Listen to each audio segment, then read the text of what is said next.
Hi, everyone. Hi, all you awesome plotters out there. Welcome back to Plotting Success. Do you recognize this face? You should, because she's been on our show 2 times already, and she's brilliant. Hi, Callie.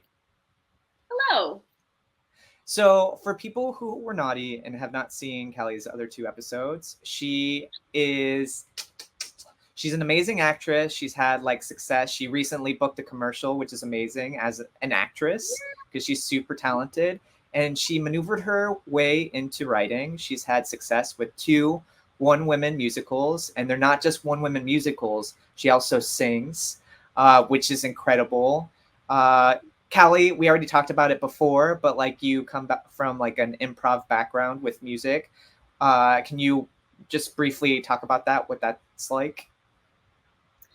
Yeah. Doing musical improv, so terrifying. Yeah. But also, like, I feel like musical improv, for me, feels safer than like regular improv because it's like, great, the scene's not going well, so let's just make it sparkly and do a great song, and that's where like the height of the emotion and the energy comes from. So like, you do a good song, and it didn't really matter how good or bad your improv scene was. She's creating melodies and rhyming lyrics, Yeah. and she thinks that's easier than like improv, like normal improv. You're insane. You are insane. So Callie has done It 2 one-woman shows. Oh, what? Oh, nothing. What did you say? Please? I don't know. I don't know what I said. Oh, by the way, we're allowed to be weird because we're also friends. So this is normal for us, right, Callie? We're super weird. We're super weird. So I wanted to brag about you a little bit more. Callie has had 2 wonderful shows that are inspired by her life. It's not autobiographical, but like it's inspired by her life. One is Dear Jeff, and the other one she just recently did was Final Girls, and they were also sung. She's had a lot of success with that. She has things in. Do you say woodwork? You have things. Is it in the works? I don't think it's in the woodwork. I think it's like people are coming out of the woodwork, but I don't know. She has things in the works. Let's just say that, and people can correct me below in the comments if I'm saying that incorrectly. Maybe you can say it. I don't know. Who cares? There's no rules. Yeah, Callie has things in the works. She has things that she's gonna do. I got things in the woodworks. She has things in the woodworks. Don't let's stay appropriate in the comments. By the way, like nothing weird. Don't do anything weird. Okay, so Callie, you're on for the 3rd time to talk about 3 tips that you have for writers. So, what's the first one? Well, maybe I'll start with since we were just talking about improv. So, Yes. Yeah. So something that I personally love to do, and I think writers, I think it is, even if you're not an actor, like go take an improv class. Go to UCB. I like UCB because they really focus on like game, or Groundlings is great if you're really meaning to be better about like creating characters and really establishing like the point of view. But yeah, taking improv, I would say that's like one of my favorite ways to kind of like brainstorm just characters that maybe people that I don't know, like just, I don't know, like starting with like an occupation, like this person is a woodworker, they're a lumberjack. So like if a lumberjack who hates his mom, it's like giving a juicy like want or dislike to your character, and then just kind of like, okay, if this is a lumberjack who hates his mom, what else does he believe? Like, why does he hate his mom? And then just like exploring that like through improv, and yeah, getting practice in like yes anding and working with a scene partner. So yeah, like if I ever feel stifled in writing characters, one of my favorite things is to do an improv class or just perform improv and be like, oh, I really liked that like weird character I did. What else? Like, can I use them in something I'm writing? Yeah, so that's like probably my first tip. Well, you had actually 2 in there for improv, which is amazing. One is developing character. A lot of writers, they are idea focused and they focus a lot on how the story is turning. they don't invest as much in characters. So when you're doing improv, you have to really thoroughly invest in that character and bring it to life, right? Yeah, because if you're doing improv and you're focusing on the plot, it gets kind of boring for the audience, and like you're not like living in the now of the scene. Mm-hmm. So really you have to listen to what the other person said and respond to that as the character. And so it can be heady at first, but I don't know. It really, for me personally, it opens me up and it just gets the ideas flowing and getting them juicy in my head. It's so important. It's so important to invest in characters. People always think that you have to do the hero's journey and all of this stuff, and they forget about the character, which is the most important. For me personally, that's the reason why I read, right? Like I get really invested in character. What about you, Callie? Same? Oh yeah. Like what book did you just sent me? The House in the Cerulean Sea? Oh, yes. Yeah, Yes, and so like good. the like the protagonist in that, like Linus Baker, like I was obsessed with his character, the way that the author, I'm blanking on the author's name. TJ Klune. Yes. But Yeah. the way he wrote that character was just so endearing, and like I saw a lot of myself in that character, and like that book wouldn't have been the same without that protagonist, and then the way that he did the other like fantastical characters, you know, that were like at the home. They just had such strong point of views. And Point of views, motivations, characters, yes. Yeah, that's what I eat that up, you know? You eat that up. We're not thinking, oh, where are we in the hero's journey, right? Yeah. That's a writer thing. Like I'm not saying that that's like wrong. There is structure, like there is good structure and stuff, but that's not what readers are thinking. They're just like, what's going to happen to our character that we like? Yeah. Another part that you mentioned for improv, which I really liked, and you covered it in one of our other interviews, which people are going to be watching because they're going to be like, Callie is so cool. But you were talking about yes and. What is yes and? Yeah.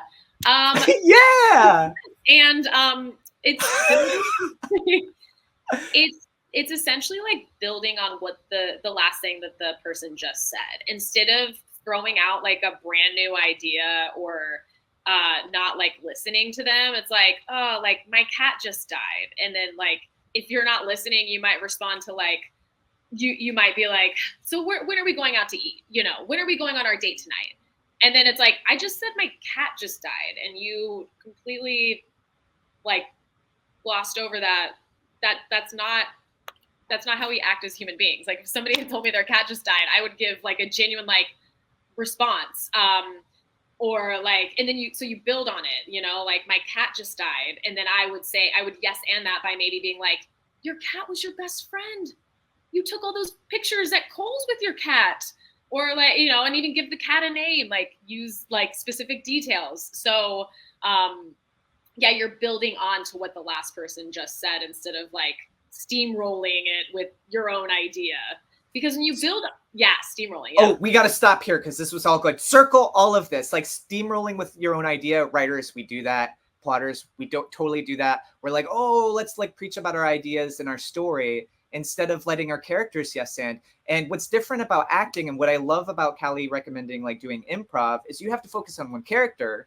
But when you're writing, you're focusing on multiple characters. So you're both actors in the scene, right? Like you're the one that had their cat die, and then you're the other one who, based off of who they are as a person, is going to respond a specific way, a specific yes and to that scene. And that is how the scene is going to grow and expand, is all of those yes ands directly related to writing. Yeah. And I've had so many, like as an improviser, I'm so guilty of like not listening to what the person just said, or like just adding on idea after idea after idea, because I think that the thing that was just said wasn't enough. And I think instead of thinking that thing's not enough, I have to like keep adding to it. It's like, no, how can you like dissect that and get deeper with it instead of adding deeper? Love that. Yeah, because there's so much like gold to mine within that character, within the scene. And if we don't, if we think that that thing's not good enough, then that also is telling our scene partner that they had a dumb idea, which we don't want to do. Yeah, and in writing, it's telling you had a dumb idea. Yeah. And that's one of my favorite things about what you have said in a prior episode is just like allowing yourself to write ugly, right? And you shouldn't be like, oh, that's dumb, right? Like you're like, no, this is what I'm doing right now, and just have that freedom to explore that with the yes ands. Yeah, and that actually ties into my next tip, which is to yes, give yourself. We did it, Callie. We did it. We're good to go. That segue was awesome. It was so beautiful. But yeah, giving yourself permission to like write ugly, to make it like it doesn't have to make sense at the first time. Like, yeah, the getting rid of the perfectionism, and like, yes, structure is important, but like being able to like let the guardrails down and just kind of like dance around and feel free and try that character on. Do you like the way that character feels? If you don't, if you're not excited about that, then like, great, scratch that idea. Like, you know, I think that a lot of times for me personally, I spend so much time and I put so much work and effort into something. And then I get really sad when I'm like, it's not really working out the way I thought it was going to work out. But I'm going to scratch that idea because it wasn't what I thought it was going to be. But then that leads me, I wouldn't have come up with this other idea if I hadn't have had that journey and that process with this idea. So then it leads me to something else that is even better. So I think that I get excited sometimes when something isn't working out writing wise with a project I'm working on, because it oftentimes leads me to something better, but I had to make that other bad thing happen first to then lead me to this good thing that I like more. Oh, this is so good, Callie. Two things I want to talk about from this. One is, have you had this before? I've had this all the time where I'm like, this is really bad. This is really terrible writing, but I'm just going to move on because I've learned this after years and years that I need to do this for myself as well. What Callie is saying is so on point. But then I look back and the stuff I thought was brilliant is crap, and the stuff that was terrible was actually really good. Have you had that? Oh yeah. Oh yes. A lot of times. Or I don't know if you experienced this too, but you're like maybe when you've had your readings for plays and stuff or screenplays where you're like, oh, that scene's not good. Like nobody's going to like that. And then that was people's favorite scene. And you're favorite thing. And you're like, wait, what? You guys like that one the best? Or like even with my new musical, there were like a couple songs that I was like, I think these are not good. Like I don't know if I trust this. And then what's so great about collaborating is then like my director was like, oh no, I love these songs. Like these should be in there. And I was like, I don't know if you're right. And then performing it. And then people were like, I love this song. This was my favorite song. And I was like, what? That was your favorite song? Like, I'm so glad that I didn't listen to myself. Because sometimes we're like unreliable. Like we're sometimes 90% of the times. We're so like in our own heads and like deep in the work that sometimes, we're like unreliable and we've like lost kind of like the sense of reality. So go with me with this, Callie, because it's going to seem like a crazy tangent, but I promise I'm coming back to what you're saying. You as a musical person, you probably have more knowledge about this, but I was randomly watching a YouTube video on a famous pop star who this guy was like breaking down her voice like through a chart, and he could see that she auto-tuned, and he said how interesting. He compared her auto-tune with, oh my gosh, how can I forget her name? Wizard of Oz, best singers of all time.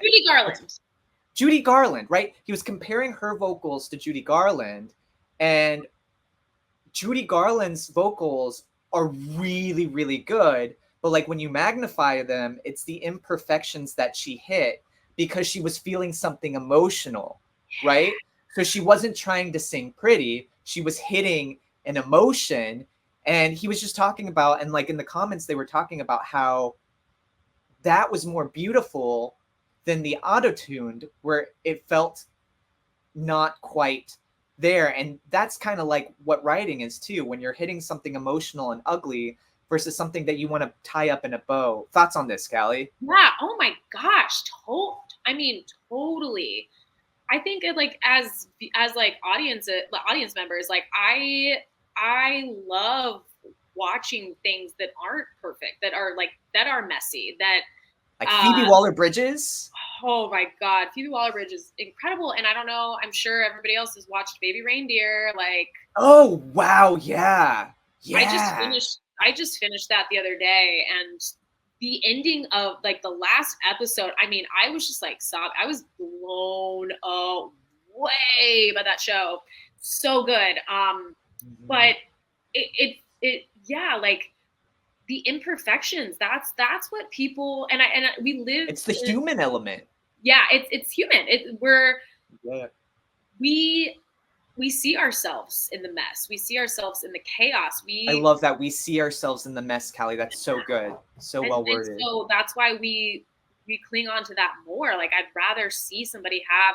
rather watch somebody sing a song, hear somebody sing a song that's like very emotional and like acted well, versus like hearing this like perfectly sung song that, you know, is beautiful. It's great. But like, I don't know. I think that we live in an age where, unfortunately, yeah, like on social media, it's like everybody thinks that, I mean, myself included, like, look at all the successful things that I'm doing. But when people post something that feels more raw, I'm like, oh, I like that way more. It's more authentic. Yeah. Oh, so good, Callie. This was a good second one. One thing I wanted to say too is, by setting up like a structure for yourself right at the beginning, you're really limiting yourself, because you don't even have all the idea components to it. But like, if you're just random willy-nilly being like, oh, I kind of like this character, no, I don't. You're just like open to experimenting and stuff. That will create your structure in the end, right? You can slowly feel out what the structure is. Am I right? Oh yeah. I mean, structure, like, I can't tell you the amount of times that I've started writing something and I've been solely focused on structure. I've been like, this is the structure, this is it. And then it's just like a dud. Like, I'm like, what did I even, there was no heart and soul in this. I was trying to hit all the beats that, you know, this book told me to hit. And I think that that's great as like just a way to like keep learning and practicing. You know, it's like learning the piano, you have to, or like the guitar, you know, you got to do the chords, you're doing it's like, this isn't really that fun. So like, there are moments where that serves itself to you. But I think that like the fun comes in when, you really let yourself be free and just be like, this is what I want to say. This is how I want to say it.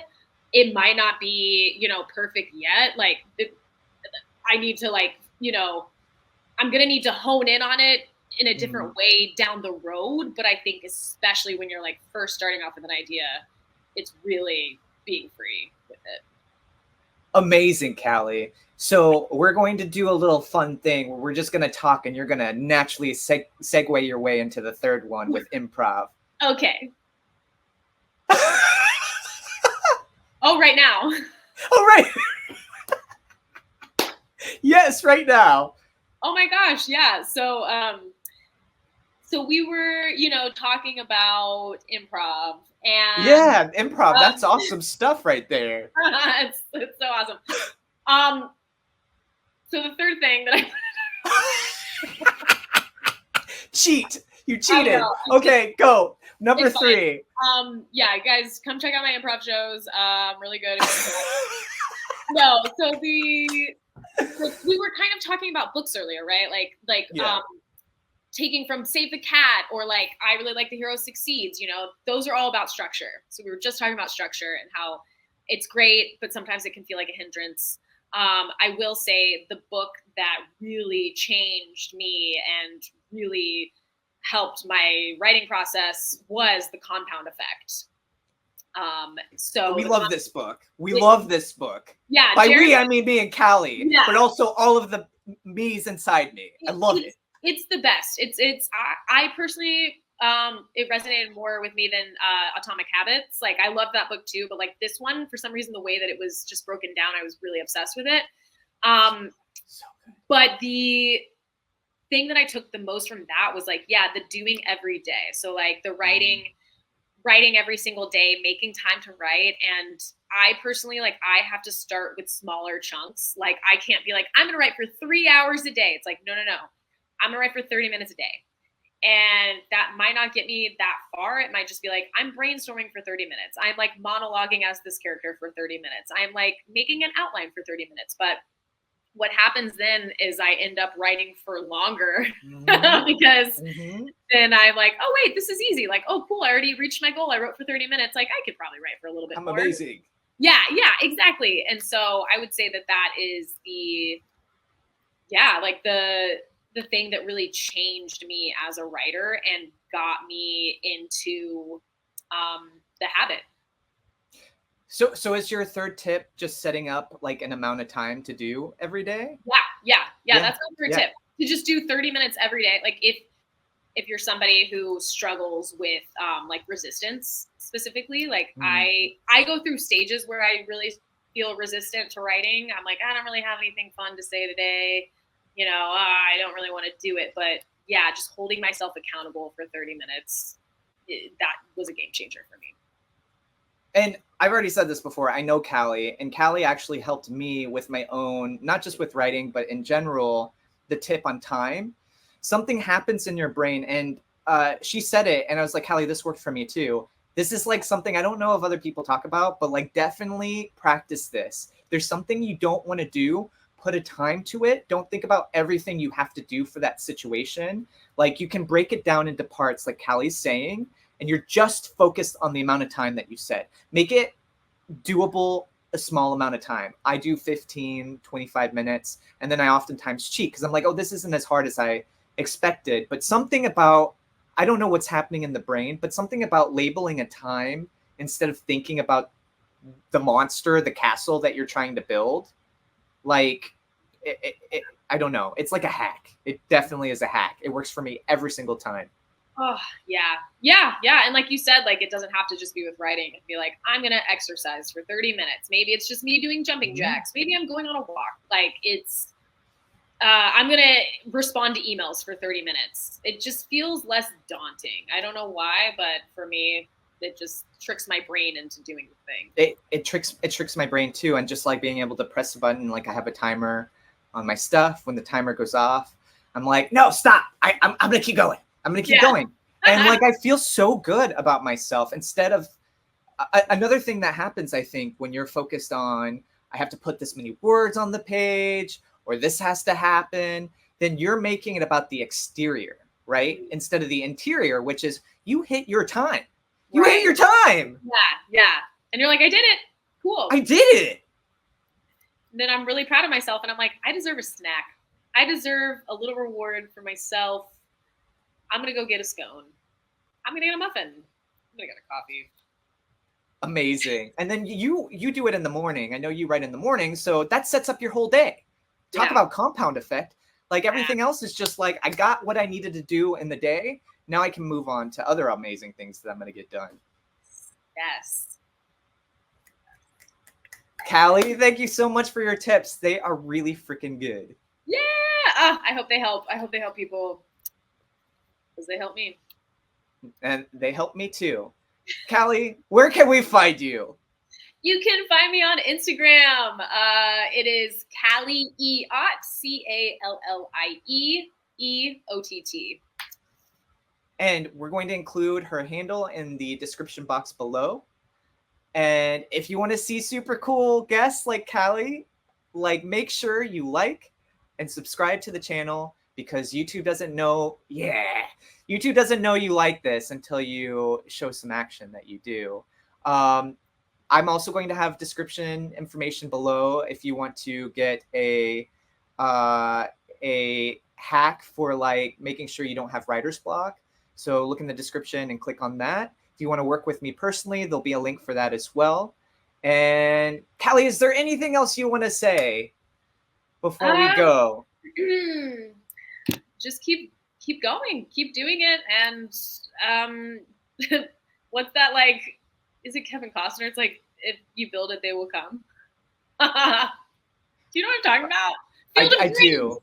Field of Dreams. I've actually never seen that movie, so I'm just quoting this out of thin air. But I really like that quote. If you build it, they will come. Heck yeah. Well, thank you, Callie. Thank you for being as weird as always. Like, it's so good. It's so inspiring. I say that as a compliment. Sometimes when I say you're really weird to people, they're like, why are you telling me that? I love being weird. Me too. We're weird. We're really weird. Thanks, Callie. Thank you for having me, Jeremy. Bye, you all. Bye, Callie. High five. Woo.